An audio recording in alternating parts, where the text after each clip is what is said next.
Maka munafik orang yang punya dua muka. Munafik ini kan musuh dalam selimut.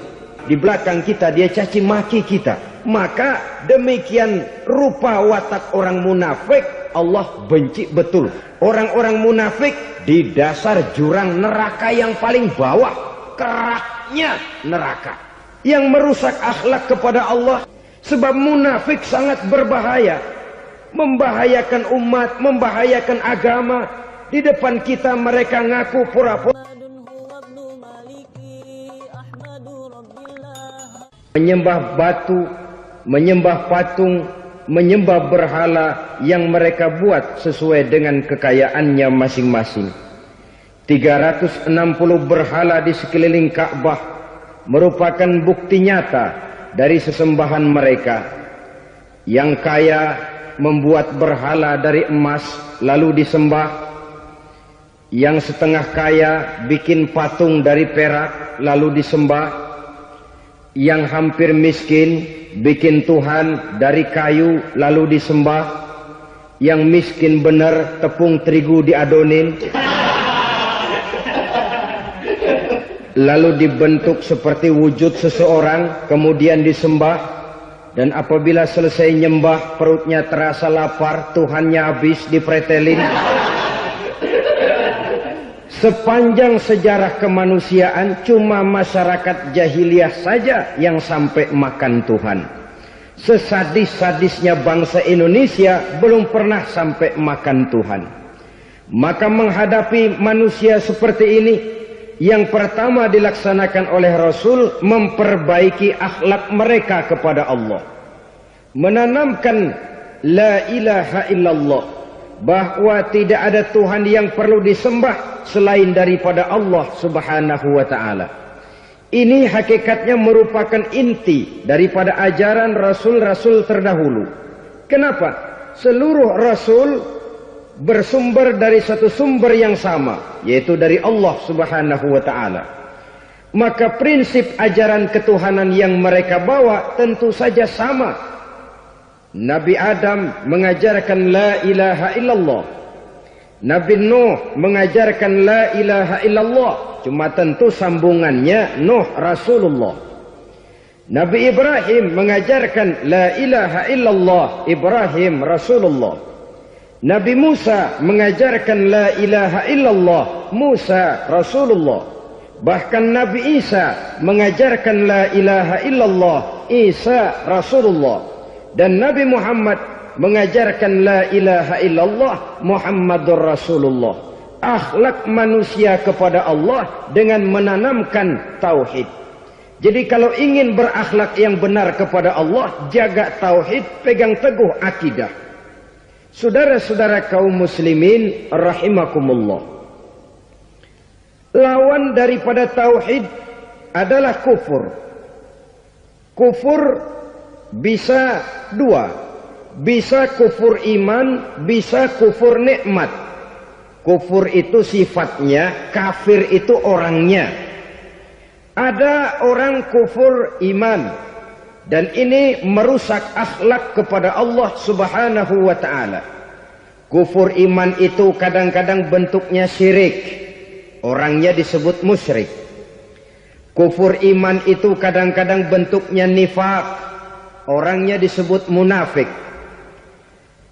Kufur iman itu kadang-kadang bentuknya riddah, orangnya disebut murtad. Ini merupakan jenis daripada kufur-kufur iman dan tergelincirnya manusia daripada akhlak kepada Allah Subhanahu wa ta'ala. Benar, di zaman sekarang kita tidak menyembah berhala. Memang di zaman sekarang kita tidak menyembah patung. Iya, kita tidak berkeyakinan Tuhan lebih dari satu.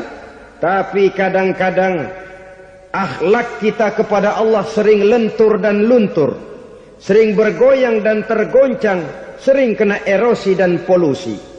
Bahwa kita tidak menyembah Latta, Uzza, Manat dan Hubal seperti masyarakat jahiliyah dahulu, memang. Tapi Latta zaman sekarang, Uzza zaman sekarang, Manat dan Hubal di zaman sekarang, berhala-berhala di abad kita sekarang ini kadang-kadang bernama harta, kadang-kadang bernama wanita, kadang-kadang bernama tahta, mungkin juga bernama Toyota. Sesuatu yang lebih kita agungkan daripada Allah, menjelmalah dia menjadi berhala-berhala di zaman kita sekarang ini. Manakala kita di kantor sudah lebih takut kepada kepala bagian kita daripada kepada Allah, maka Tuhan kita barangkali adalah kepala bagian kita. Manakala kita sudah lebih takut kepada manusia daripada kepada Allah, bergeserlah akhlak kita kepada Allah, mengagungkan manusia dan menomorduakan Allah. Maka di zaman sekarang akhlak kita kepada Allah sering kena erosi, sering kena polusi. Mungkin karena sulitnya lapangan kerja, tingginya tensi ekonomi, persaingan hidup yang makin tajam, sulitnya mencari lapangan kerja, orang kadang-kadang nekat, sedikit pertimbangan, picik pandangan, mudah melakukan potong kompas, sehingga terjadilah perbuatan-perbuatan yang memelencengkan akhlak kita kepada Allah Subhanahu wa ta'ala. Kadang-kadang terjebak mempercayai selain daripada Allah. Kadang-kadang terjebak di dalam mengagungkan yang selain daripada Allah lebih dari yang seharusnya. Terkenalah akhlak kita kepada Allah, jaringan-jaringan erosi dan polusi. Kufur sebagai lawanan daripada tauhid merupakan sifat daripada orang yang tidak berakhlak kepada Allah. Bentuknya pertama bisa syirik. Syirik itu artinya meyakini ada Tuhan lain selain daripada Allah. Itu yang namanya syirik. Jadi percaya Tuhan ada, cuman Tuhannya kelebihan. Itu yang disebut syirik, dan itu merupakan cerminan dari akhlak yang rusak kepada Allah Subhanahu wa ta'ala. Berkeyakinan Tuhan lebih dari satu, berkeyakinan bahwa Tuhan itu beranak atau diperanakkan, atau mengagungkan sesuatu sama dengan Allah, atau menjadikan yang selain Allah sebagai tujuan akhir daripada perjalanan kehidupan ini, maka itu sudah terjebak kita dalam musyrik. Dan syirik satu dosa yang tidak berampun. Bahasa kasarnya, yang namanya syirik itu jenis bapak moyangnya dosa. Saudara-saudara, sebab itu saya pesan, kalau memang terpaksa, biasanya yang tinggal di kota-kota besar itu kalau tidak kepengen dosa kan susah. Kalau terpaksa harus bikin dosa, cari yang kecil-kecil saja, yang kira-kira taubatnya gampang. Umpamanya pulang sholat Jumat nukar sendal, umpama, yaitu jelas dosa. Tapi dosa yang taubatnya agak mudah. Jangan sampai terjebak ke dalam syirik, menyekutukan Allah. Kalau sudah menyekutukan Allah, Allah dimadu, murka benar Allah kepada kita. Innallaha la yaghfiru ayyushraka bih wa yaghfiru ma duna dzalika liman yasha. Allah tidak akan memberi ampun kepada orang yang menyekutukannya dengan sesuatu, tapi Allah mau mengampunkan dosa yang selain itu bagi orang yang dikehendakinya. Jadi orang-orang yang sudah terjebak syirik, menyekutukan Allah, meyakini ada Tuhan lain selain daripada Allah, meyakini Tuhan beranak atau diperanakkan, bagaimanapun baiknya mereka di dunia, bagaimanapun sosial jiwanya, bagaimanapun pemurah tangannya memberikan santunan dan pertolongan kepada orang lain, kalau sudah syirik, seluruh nilai kebaikannya akan tidak ada gunanya lagi. Karena tidak ada tempat nilai kebaikan itu bergantung. Sedangkan kita berbuat baik agar diterima oleh Allah. Kalau Allahnya marah kepada kita, siapa yang akan menerima nilai kebaikan itu sendiri? Ini bentuk yang pertama. Yang nyata-nyata menyembah berhala, syirik. Yang nyata-nyata beriktikad Tuhan lebih dari satu, syirik. Atau yang tersamar, Yang tersamar itu yang sering jadi penyakit kita. Saya sejak ada perkutut ini di rumah, perkutut. Saudara-saudara, yang merusak akhlak kepada Allah, yang merusak tauhid setelah syirik, bisa juga berbentuk nifak. Nifak itu sifatnya, orang yang punya sifat nifak disebut munafik. Asal katanya dari nafakun. Nafakun itu satu lubang yang punya dua muka, seperti goa, ada tempat masuk, ada tempat keluar. Maka munafik orang yang punya dua muka. Kalau bahasa kita, pandai bermain minyak di atas air. Manis jika berhadapan, balik belakang lain bicara.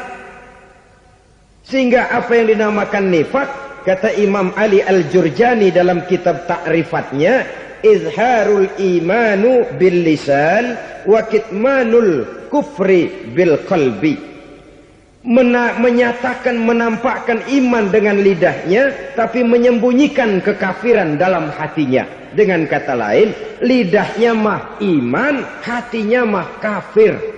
Padahal hati itu yang dilihat, padahal hati itu yang dinilai. Kenapa lidahnya mengaku iman? Ya mungkin karena kepepet, mungkin karena kepentingan, mungkin karena ingin mencari kelemahan orang, lalu dia pura-pura beriman. Tapi sesungguhnya hatinya kufur. Ini merupakan penyakit munafik. Dan terus terang, menghadapi orang munafik jauh lebih berat daripada menghadapi orang kafir. Kenapa? Munafik ini kan musuh dalam selimut. Mau dibilang musuh nyata-nyata, apalagi di zaman Rasul ya, ketika periode Madinah, berat sekali menghadapi orang munafik. Mau dibilang kafir, kalau ketemu assalamualaikumnya medok juga. Mau dibilang mukmin, di belakang ngegerundel, nyari-nyari penyakit, nyari-nyari lantaran, mencari-cari gara-gara. Kalau kafir jelas kafirnya, kalau musyrik jelas musyriknya. Tapi munafik, di depan kita dia mengaku beriman, di belakang kita dia caci maki kita. Maka demikian rupa watak orang munafik, Allah benci betul. Sampai dalam Quran orang munafik itu divonis innal munafiqin fid darkil asfal minan nar. Orang-orang munafik di dasar jurang neraka yang paling bawah, keraknya neraka. Saudara-saudara kaum muslimin rahimakumullah. Sebab munafik sangat berbahaya. Membahayakan umat, membahayakan agama. Di depan kita mereka ngaku pura-pura beriman. Kalau pidato luar biasa, memuji agama setinggi langit, menampakkan seolah-olah dia orang yang dekat dengan agama. Saudara-saudara, agama penting, agama mutlak. Tapi yang ngomong begitu agamanya apa? Remeng-remeng. Cuma sekedar lipstick, cuma sekedar dekorasi, cuma sekedar kamuflase buat ngibuli orang lain. Dia mengaku beragama, mengatakan agama mutlak, menganggap agama penting, seolah-olah memperhatikan benar tentang tatanan kehidupan beragama, tapi sebenarnya di hatinya tidak lebih berkecamuk penyakit-penyakit kufur. Maka sifat munafik ini termasuk menodai tauhid. Artinya merusak akhlak kita kepada Allah Subhanahu wa ta'ala. Sifat yang ketiga yang juga merusak akhlak kita kepada Allah dinamakan riddah. Riddah itu sifatnya, orang yang punya sifat riddah disebut murtad. Murtad keluar dari Islam. Keluar dari Islam tentu tadinya di dalam Islam. Oleh satu perbuatan dia bisa menjadi murtad. Misalnya tadinya dia iman benar kepada Allah, tapi melarat. Kadang-kadang sehari masak, 3 hari libur. Akhirnya oleh kesulitan ekonomi dia tidak kuat. Ada yang menawarkan kebaikan, dibawain supermi, dibawain obat-obatan, diberikan beras. Goyah imannya. Keluar dia dari Islam, ikut agama orang yang memberikan pertolongan kepadanya. memilih kesenangan sebentar dengan mengorbankan kebahagiaan yang kekal, maka orang semacam itu riddah sifatnya, murtad orangnya, keluar dari Islam. Dan yang menyebabkan kita murtad bukan cuma orang nyata-nyata memproklamirkan diri keluar dari Islam lalu mengikuti agama orang lain, bukan cuma itu. Mengakui ada Rasul lagi sesudah Nabi Muhammad bisa menyebabkan kita murtad. Mengingkari nikmat Allah bisa menyebabkan kita murtad. Meyakini semua agama benar bisa menyebabkan orang menjadi murtad. Meragukan kesempurnaan dan kelengkapan Al-Quran bisa menyebabkan orang jadi murtad. Mengingkari sunnah bisa menyebabkan orang menjadi murtad. Banyak hal-hal yang bisa mendatangkan penyakit riddah dan membuat pelakunya menjadi murtad. Dan ini menodai akhlak kita kepada Allah Subhanahu wa ta'ala. Itu tadi kufur iman, saudara-saudara. Nyata-nyata mengingkari Allah, baik dalam bentuk syirik, nifak ataupun riddah. Kufur yang kedua dinamakan kufur nikmat. Apa itu kufur nikmat? Sitru nikmatil mun'im au ya'malu fi mukhalafatil mun'im. Menutup-nutup nikmat Allah atau melakukan perbuatan yang menentang, bertentangan dengan kehendak yang memberikan nikmat. Jadi kufur nikmat pertama, nutup-nutupin Tuhan. Tuhan jalingin. Duit lu banyak amat, dari mana? Gua kerja. Lalu kerjanya nomor satu. Orang yang berakhlak kepada Allah, dia akan menjawab, kamu uangnya kok banyak, dari mana? Rezeki dari Allah. Caranya, saya kerja. Kerja itu cara, rezeki itu dari Allah datangnya. Bukankah di zaman sekarang kita sering terpleset? Ini merupakan cerminan dari rapuhnya akhlak kita kepada Allah Subhanahu wa ta'ala. Karena usaha saya memang, karena saya peras keringat banting tulang, tentu. Tapi sadarkah kita bahwa sepanjang yang bisa kita lakukan cuma berusaha, peras keringat banting tulang,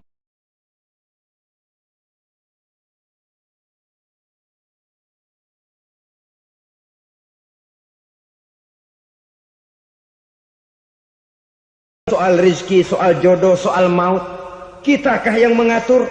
Kitakah yang menentukan? Subhanallah. Manusia sungguh tidak berdaya menghadapi tiga hal paling pokok ini. Rezeki, kita cuma bekerja. Kitakah yang menentukan? Tidak. Kita berusaha saja, rezeki belum pasti dapat. Apalagi kalau kita tidak berusaha. Jangan terjebak dalam fatalisme. Belum perang udah nyerah. Emang dasar rezeki datangnya dari Tuhan, nggak usah kerja, dan ntar juga kalau dia datang. Dari mana datangnya? Kerja saja belum tentu dapat rezeki, apalagi kalau tidak kerja. Yang jelas usaha perlu kepastian, itu urusan Allah. Ini akhlak kepada Allah Subhanahu wa ta'ala. Jodoh juga begitu. Kita berusaha, kita berupaya, Allah menghendaki lain jadinya. Maut juga begitu. Siapa sih yang pengen ngadepi maut? Siapa sih yang pengen mati? Siapa sih yang pengen ketemu malaikat Israel? Tidak seorang pun kalau ditanya, kecuali mereka yang putus asa ya. Kalau otaknya masih normal, mau mati mesti belakangan dulu dikit. Tapi yang satu itu, saudara, kalau dia sudah datang, tenaga mana yang bisa menolak? Kalau dia sudah berkunjung, kekuatan mana yang bisa menghindar? Kalau dia sudah ingin bertemu, kemana kita bisa melarikan diri? Manusia sepanjang yang dia lakukan hanya berusaha, tapi kepastian, ketentuan dari Allah Subhanahu wa ta'ala. Orang yang kufur nikmat, nutupin Allah. Dia merasa rezekinya adalah mutlak peras keringatnya. Seolah-olah Allah nggak punya peranan apa-apa di situ. Oh, ini kan saya bisa rumah begini karena saya kerja keras. Oh, ini mobil saya begini, saya kerja keras. Peras keringat, banting tulang, keras.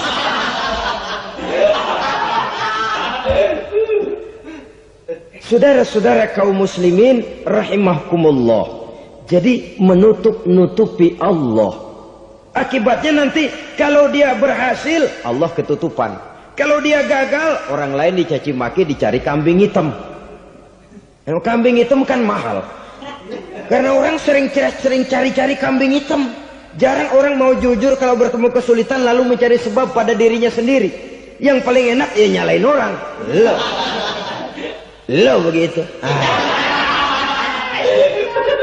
Orang lain yang paling enak kita salahin. Au ya'malu fi mukhalafatil mun'im, atau dia melakukan sesuatu yang tidak sesuai dengan kehendak yang memberikannya nikmat. Diberikan kita tangan, mulut sih nggak berhenti. Terima kasih Tuhan, alhamdulillah saya dikasih tangan. Cuma nih tangan enteng mat nabokin orang mulu. Itu sudah mukhalafatul mun'im, bertentangan dengan kehendak yang memberikan nikmat. Diberikan harta, mulutnya mah basah. Terima kasih Tuhan, alhamdulillah dikasih harta. Tapi pelitnya minta ampun. Kikir, koret, medit. Ini juga termasuk kufur nikmat, mempergunakan suatu nikmat bertentangan dengan kehendak daripada yang memberikan nikmat itu sendiri. Saudara-saudara kaum muslimin rahimakumullah. Oleh karenanya kufur iman memang lebih bahaya daripada kufur nikmat. Tapi jangan lupa, kufur nikmat bisa menyeret orang kepada kufur iman. Nah kalau Allah udah dialingin, Tuhan sudah dinomor duain, lama-lama kenapa dia tidak mendewakan dirinya sendiri? Mendewakan pangkatnya, mendewa-dewakan otaknya, mendewa-dewakan kemampuannya. Pada awalnya dia memang cuma kufur nikmat, tapi lambat laun kalau ini tidak diobati secara pasti orang akan mengarah kepada kufur iman. Bisa berbentuk syirik, bisa berbentuk nifak, bisa berbentuk riddah. Saudara-saudara, oleh karena itu menjaga akhlak kepada Allah mutlak penting. Sebab apa? Kita tidak berakhlak kepada manusia saja, kita dikucilkan dari pergaulan. Kalau kita tidak berakhlak kepada Allah, dikucilkan oleh Allah. Hadis qudsi menyatakan, man lam yashkur ala na'ma'i wa lam yasbir ala bala'i falyakhruj min tahtis sama'i falyatlub rabban siwaya. Kata Allah, siapa orang yang tidak mau bersyukur terhadap nikmat yang aku berikan kepadanya dan tidak mau sabar terhadap ujian yang aku berikan kepadanya, falyakhruj min tahtis sama'i, persilahkan saja keluar dari kolong langitku, waliyatlub rabban siwaya, tolong cari Tuhan lain selain daripada aku. Murka Allah, diusir, cuman gak kedengeran aja. Siapa yang tidak mau syukur terhadap nikmatku, siapa yang tidak mau sabar terhadap ujian yang aku berikan kepadanya, persilakan keluar dari kolong langitku ini, cari Tuhan lain selain aku. Nah, langit Tuhan yang punya, Tuhan kita lawan, diusir dari kolong langit, mau pindah ke kolong mana?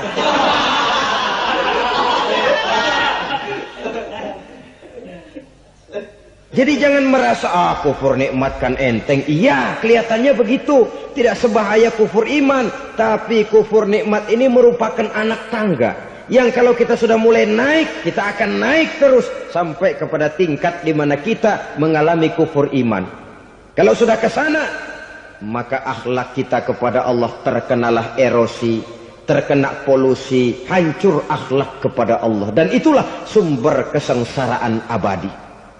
Kalau cuma kita tidak berakhlak kepada manusia, barangkali resikonya cuma kehidupan di dunia ini. Mungkin juga ada kehidupan akhirat. Tapi kalau sudah tidak berakhlak kepada Allah, dunia akhirat kita rugi dan celaka. Maka pada kesempatan ini saya mengajak, marilah jaga baik-baik akhlak kita kepada Allah. Satu kali kita bertauhid, sampai mati kita bertauhid. Satu kali la ilaha illallah, jangan tergelincir lagi kita keluar daripada kalimat itu. Satu kali kita bertuhankan Allah, jangan bertuhan yang lain selain daripada Allah. Jangan sekutukan Allah, jangan samakan Allah dengan sesuatu, jangan mengangkat yang lain sama agungnya dengan Allah. Sebab dengan demikian kita seolah-olah sudah mengotori akhlak kita kepada Allah Subhanahu wa taala. Saudara hadirin yang saya hormati, jadi oleh karenanya akhlak kita kepada Allah merupakan basis daripada kehidupan beragama. Kalau itu sudah mulai rapuh, mulai terkena erosi dan polusi, mulai rusak, dikhawatirkan nanti nilai ibadah kita kepada Allah juga akan turut ambruk karenanya. Saudara-saudara kaum muslimin rahimakumullah, tugas yang kedua memperbaiki akhlak manusia kepada sesama manusia. Kita tahu Islam sesuai dengan namanya adalah agama damai. Maka akhlak manusia kepada sesama manusia menempati porsi yang penting dalam kehidupan beragama. Bagaimana seorang muslim bergaul, bertata krama terhadap sesama manusia. Mari kita lihat lebih jauh persoalannya. Untuk memudahkan pembicaraan dari kacamata agama, kita kelompokkan saja manusia itu dalam dua. Pertama yang seiman dan yang kedua yang tidak seiman. Yang tidak seiman itu kita sebut saja kufur atau kafir. Nah, kepada yang kafir pun kita diajarkan untuk berakhlak, apalagi kepada yang memang nyata-nyata seiman, sekeyakinan, seakidah. Kemanapun Islam datang, ke negara manapun ia masuk, ia tidak menaburkan kerusakan. Jadi tidak benar kalau orang pernah itu menggambarkan, saking sentimennya seorang orientalis pernah menggambarkan Nabi Muhammad di tangan kirinya Quran, di tangan kanannya pedang. Menggambarkan seolah-olah Islam dikembangkan dengan kekerasan. Sebenarnya tidak sama sekali. Kalaupun dalam sejarah perkembangan Islam pernah terjadi perang, maka perang dalam Islam sesungguhnya apabila kita amati sejarahnya bukan untuk memaksakan agama. Karena memang agama tidak bisa dipaksakan. Tetapi justru untuk mempertahankan agama dari segala macam hambatan, rintangan, hinaan, dan fitnahan. Tapi kemanapun yang jelas Islam masuk, dia tidak pernah membuat kekacauan, kerusuhan, ataupun penghancuran. Candi Prambanan bahkan dipugar, gereja-gereja tidak ada yang dihancurkan oleh umat Islam. Kenapa? Islam agama damai. Soal agama, soal lakum dinukum waliyadin. La ikraha fid din, qad tabayyana ar-rusdu minal ghayy. Tidak ada paksaan dalam beragama, sebab nyata yang benar dengan yang tidak benar. Belum pernah ada orang kafir masuk ke perkampungan orang Islam lalu dikejar-kejar, diteriakin kafir, kafir, sunatin.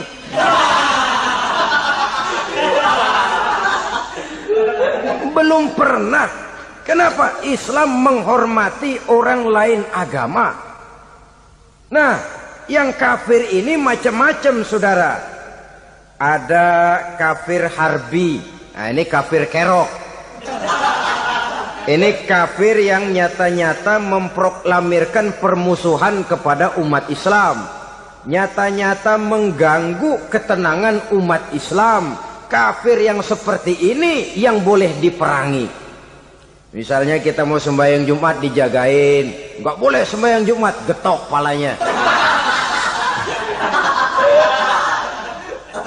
Kafir harbi artinya tantangan perang datang dari mereka, bukan kita yang mulai, mereka yang buka front.